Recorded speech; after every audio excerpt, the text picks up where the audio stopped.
ang nakaraan sa tadhana. Everyone, meet Ivy. Family and friends lang ang pwedeng pumunta sa bahay na to. You're not welcome here. Get out! Gino! Hindi matanggap ni Sylvia at ng mga anak niya nang iuwi ni Enrico si Ivy at ipinakilalang kasintahan niya. Itutuloy natin ang kwento ng pamilya Marcelo dito lang sa tadhana.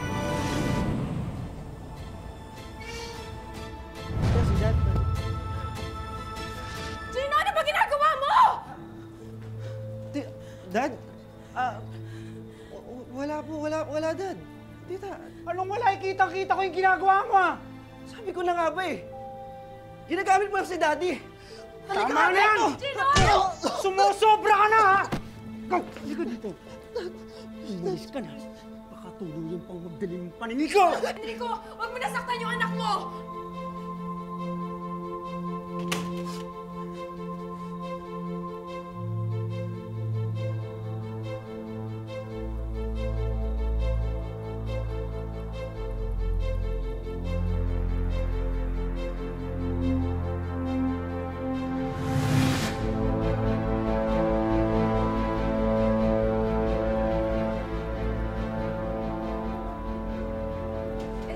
Gino!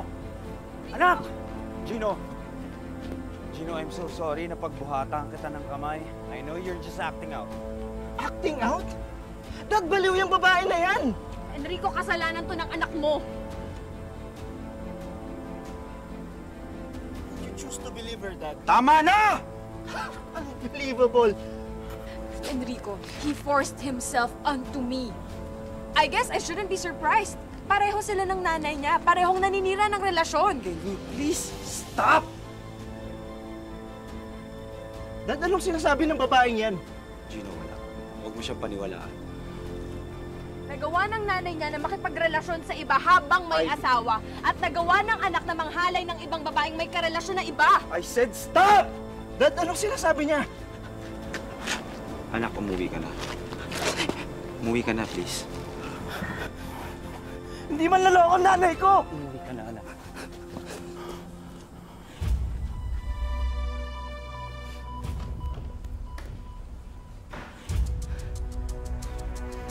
Ma! Ma! Ma! Gino? Anak? Ano? Kala ko naman kung ano nangyayari. Bakit? Bakit kayo naghiwalay ni Daddy?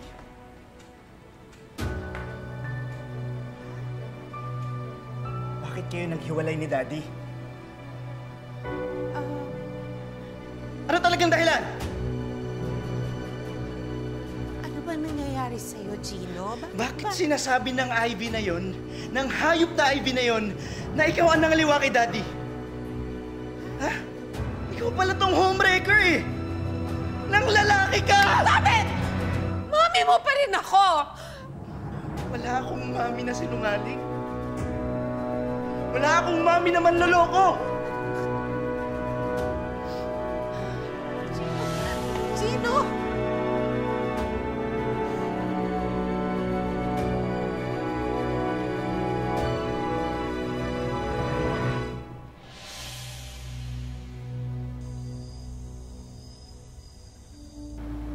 Anak mo siya. And he deserves to know the truth about his mom. Ayokong mawala ang respeto nun sa nanay niya. And your children not knowing the truth makes them do stupid things. You know what happened tonight might be for the best. Bes? Anong Bes?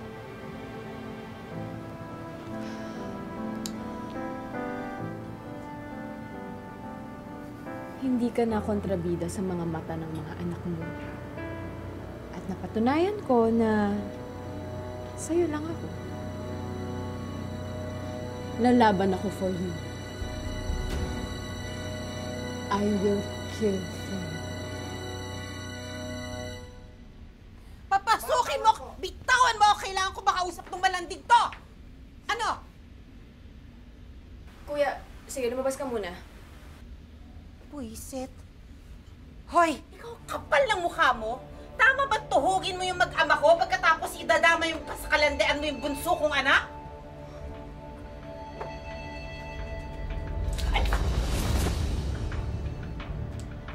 I'm sorry.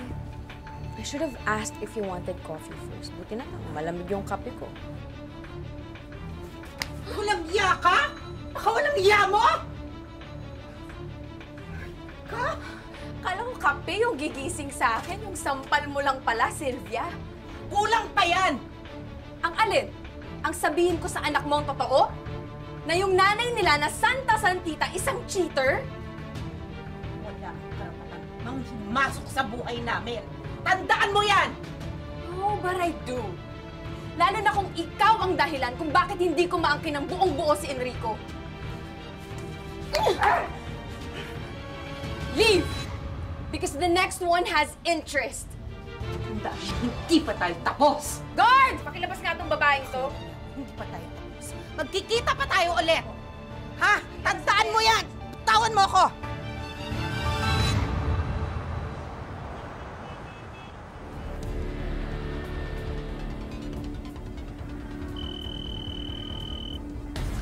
Hello? Dito ako sa bar. Teka. Ingay. Excuse lang ha.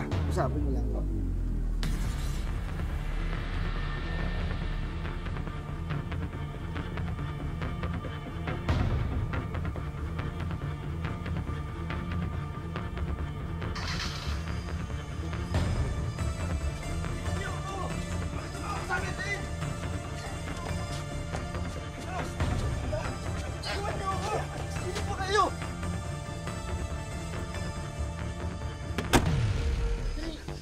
Parawan nyo na! Parawan nyo na! Hey, kayo! Gino, okay ka lang? Okay ka lang?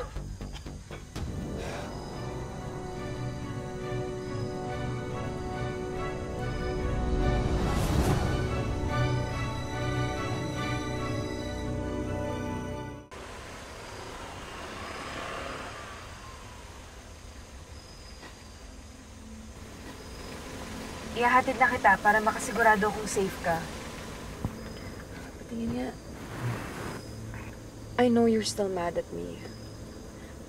Pero ginawa ko lang yung ginawa ko para malaman mo yung katotohanan kung bakit nag-break yung parents mo.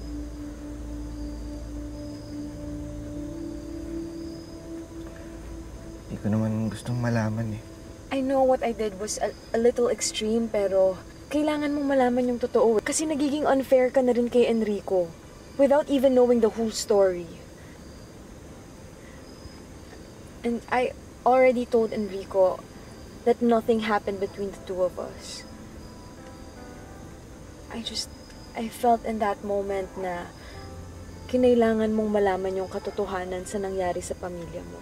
Please, Gino, give me and your dad a chance.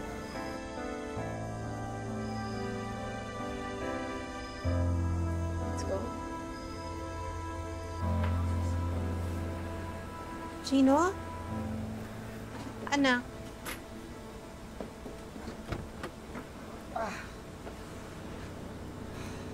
Gino? Oh! Ano nangyari sa'yo? Bakit may ganyan ka sa mukha? Ha? Anong ginawa mo sa anak ko? Alam mo ikaw, kahit kailan, hindi na ako papayag na saktan at guluhin mo ang pamilya ko, lalo na mga anak ko. Ma, stop, ma. Ano? You're embarrassing yourself.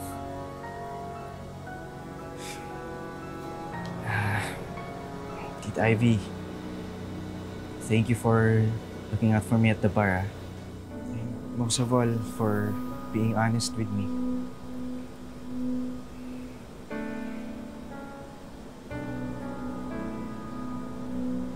You're welcome, Gino.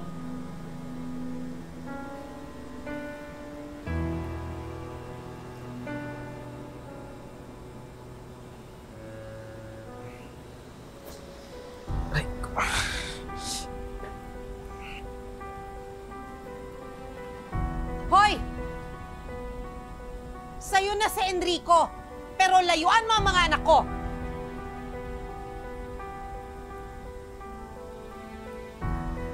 Hindi ko naman kasalanan kung bakit sila lumalayo sa'yo. Kasalanan mo yun. Kasi nagsinungaling ka.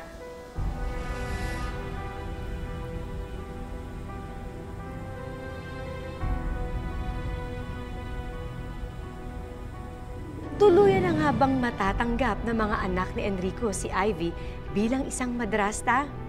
Ano na lang ang mararamdaman ng ilaw ng tahanang si Sylvia kung makikita niyang may iba nang nagdudulot ng liwanag sa buhay ng mga anak niya. Babe, Gino told me what happened. Thank you so much.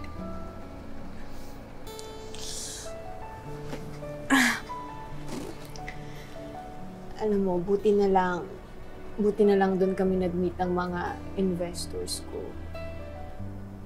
Kaya lang, I might have lost the account kasi iniwan ko sila because of what happened. Well, here's your reward.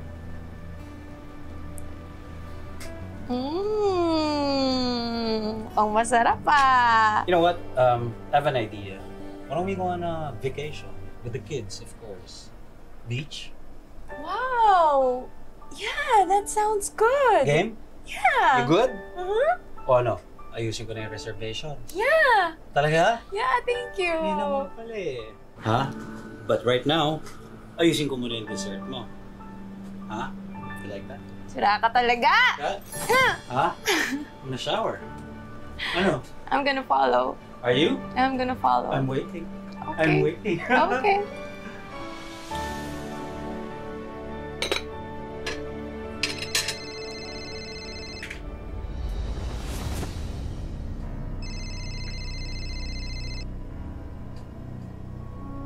Hello. Good job kahapon. Success tayo.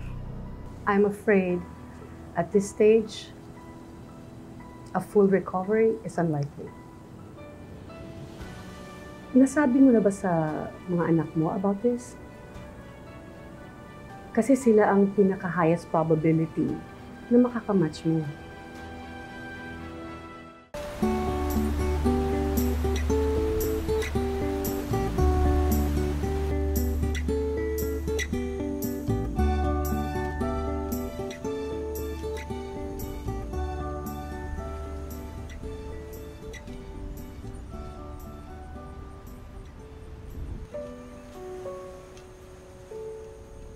Iba pa din talaga naman ang pag nakikita mong masaya at magkakasama ang mag-ama.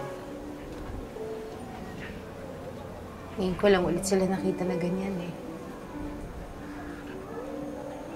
Kaya lang nalulungkot ako na.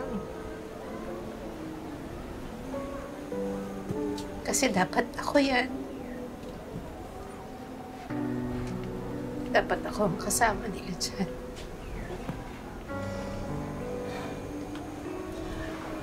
Pwede ka pa rin namang sumama, di ba? Andiyan na si Ivy na eh. At saka alam na rin ng mga anak ko yung totoong dahilan kung bakit naghiwalay kami ng daddy nila.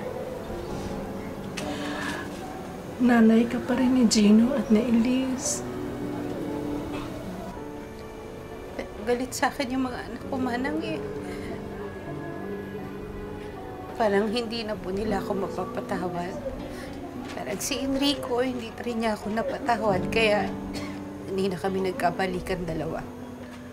Yun ang hindi mangyayari, Sylvia. Mahal na mahal ka ng mga anak mo. Mommy!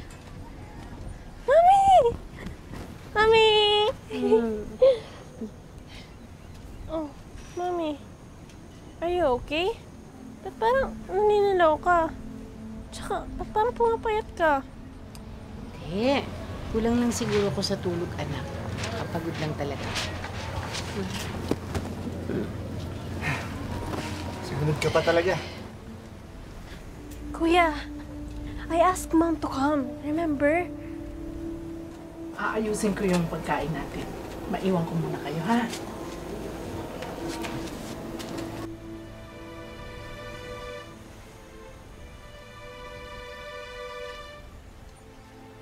Gino, anak. Nung pinatigil ako ng daddy niyo na magtrabaho sa barko and to leave all the work that I have done there just to become a housewife, na-depress ako, anak. So, sinasabi mo na nagsisisi ka na inalagaan mo kami? Please stop, Kuya. No, of course not. It was the best decision that I made. Kasi nakita at nasubaybayan ko kayong dalawang magkapatid na lumaki. But your dad and I became distant in the process. And now you're blaming Dad kung bakit ka nangaliwa. It was wrong for me to fall in love with another man. Kaya tanggap ko na rin na meron na rin ibang babae sa buhay ang daddy ko. Sylvia. You don't have to take all the blame on this. Alam ko kung gaano kahalaga sa yung karir mo. Di ba lagi nga nila tayong tinutukso? Dahil maliit lang yung sweldo ko, head chef ka, at pipitsuging seaman lang ako. Alam mo namang hindi issue sa akin yun, hindi ba? Sa'yo wala. Pero sa akin meron. Sobrang nanliliit kaya ako nun. Tapos sa tuwing umuwi ka, nararamdaman ko na ang layo mo na sa akin. All this time, si Dad yung sinisisi ko sa nangyari sa pamilya natin.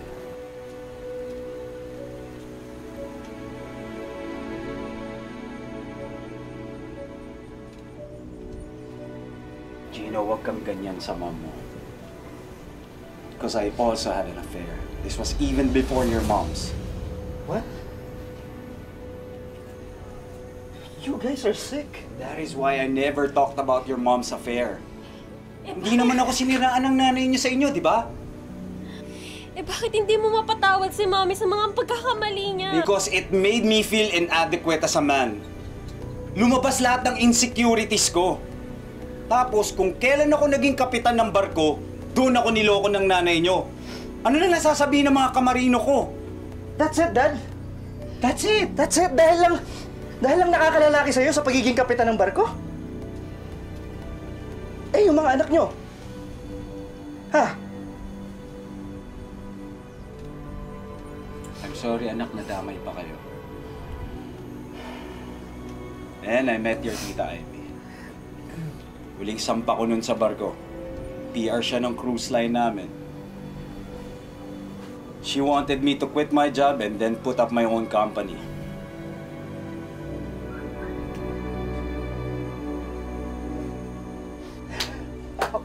Grabe. Ibang klase kayong mga magulang. Iniunan nyo yung ego nyo kaysa sa kapakanan ng mga anak nyo. We tried our best to provide. What, Dad? Provide what?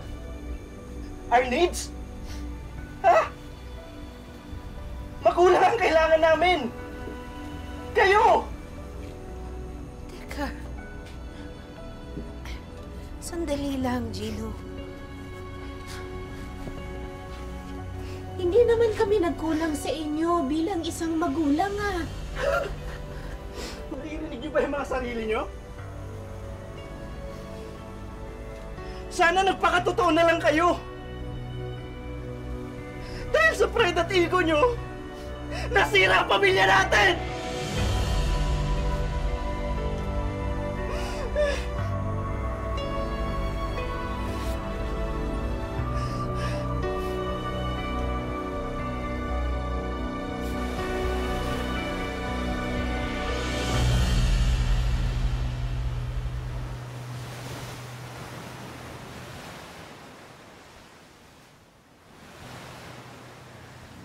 I can't believe you came. Pamilya ko pa din sila. Ngayon lang ako nakakita ng ina na winasak ang sariling pamilya.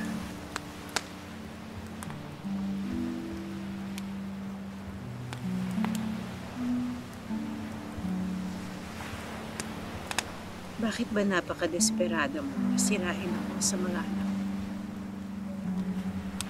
Because I'm a jealous woman. Ayoko nang may kahati. And Enrico will always think of you dahil ina ka ng mga anak niya.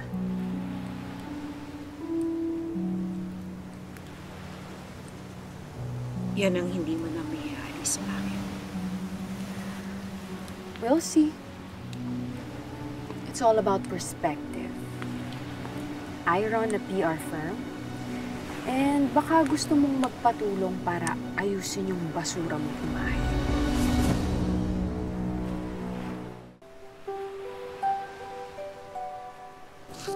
Pwede ba kita tabi?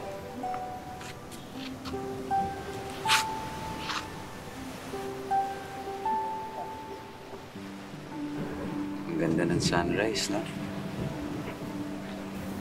Yan naman ang lagi nating nakikita nung nasa barko pa tayo, hindi ba?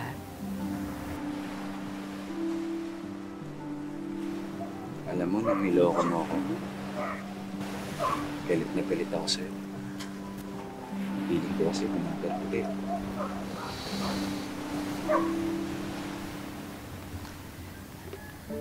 At the back of my mind, yun naman talagang naisip ko eh.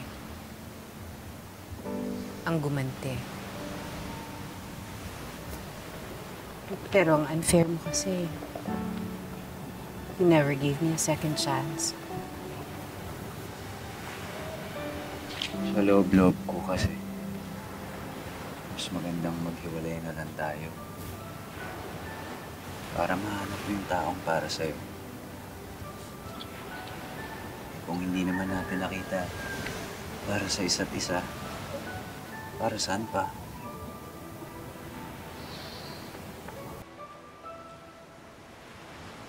Harold, I'm telling you, invite mo na si Elisa mag-swimming. Hindi kasi marunong lumangoy si Elise, tita eh. Marunong kang lumangoy, di ba? Kahit na tita, delikado pa rin. Di ba ako yung nagsiship sa inyo? Bakit ayaw mo ko paniwalaan?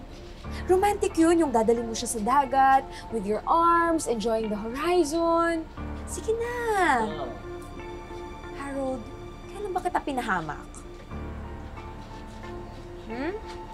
Sige na, invite mo na si Elise mag-swim. Okay?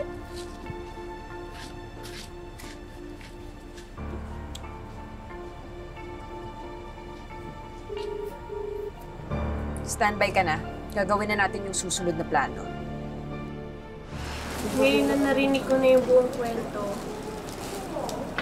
Ang gulo pala talaga ng love life ni Daddy, no?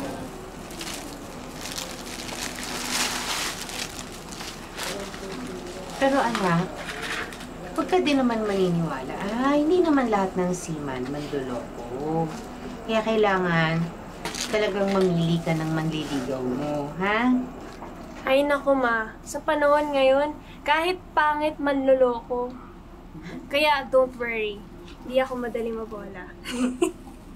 Sabi mo yan, ha? Ay, nako. Okay na naman? Gandang araw po, tita. Elise, sayang naman yung summer outfit mo.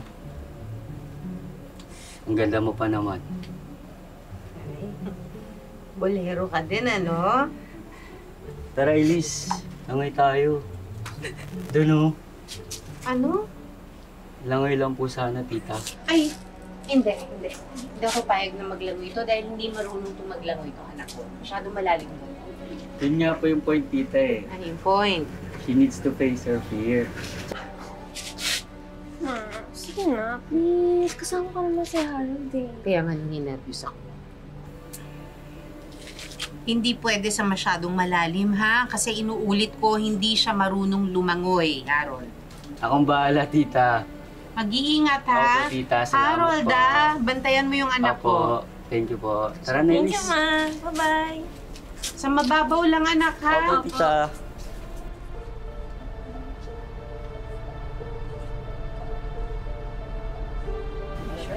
Yung malulungkot ah. Oo, bahala sa sa'yo. Uy, natatakot ako.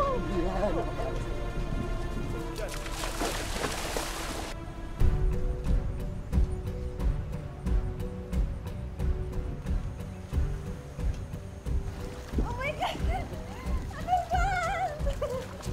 Uy, wag mo na ako maliit. Wala ka dyan, malalim ka.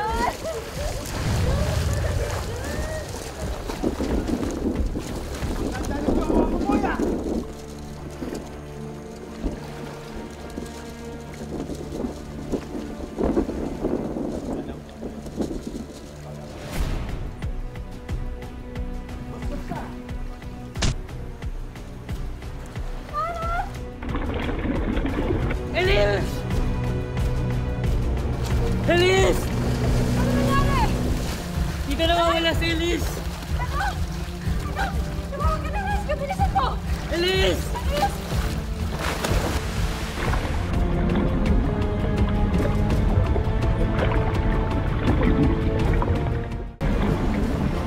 Tulong! Tita, tulong! Nawawala po si Elise! Ano? Bakit? Ano nangyari? Nawala po siya sa dagat eh.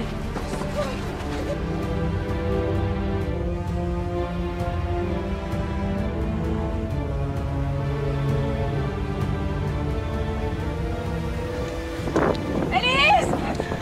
Tulong! Harold! Stupid girl, this is not part of my plan. Gumising ka, Elise! Ano nangyari dito? Elise! Ivy! Anak! Elise! Anak! Gising! Anak! Elise! Ha? Umalis ka! Bitawan mo ang anak ko! Sabi yung pasasalamat mo sa akin, niligtas ko yung anak mo! Walang iya ka! Pakayop mo! Pag nawala ang anak ko, magkakamatay tayo dalawa! Anak! Elise! Please, Daddy's here, ha? Daddy's here! Hanggang sa susunod na Sabado, dito lang sa Tadhana. Mga kapuso, ako po si Marian Rivera.